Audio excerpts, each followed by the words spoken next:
O próximo día 2 de abril celébrase o Día Mundial do Autismo. Como ven facendo dende hai varios anos, Amicos pretende novamente darlle unha visibilidade especial, ao ser un día moi destacado para o labor da entidade.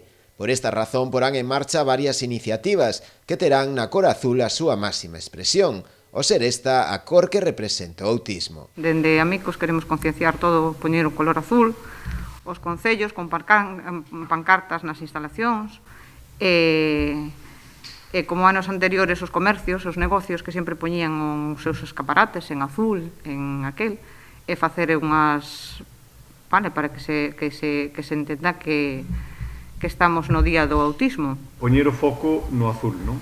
Darlle esa luz azul para visibilizar a necesidade de entender e de como as persoas con autismo ven o mundo dunha maneira diferente a todos nós.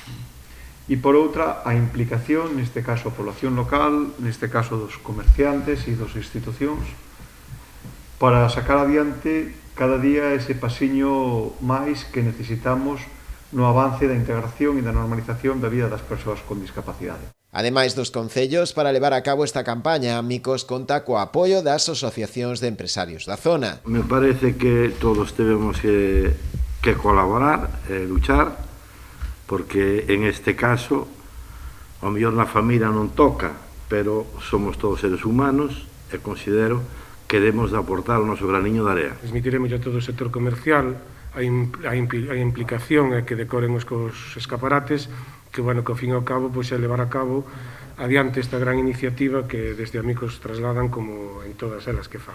Pero creo sinceramente que dende a nosa parte temos que facer un pequeno esforzo e darlle unha vuelta de tuerca máis a que esta colaboración sea permanente, non só en campañas puntuais, sino que exista un grado de conexión entre as asociacións, empresariado e as entidades como Amicos para desenvolver campañas deste tipo de maneira máis prolongada no tempo. Amicos entregará tamén a todos os comercios participantes na campaña unha guía de pictogramas para que poidan adaptar cognitivamente os seus establecementos.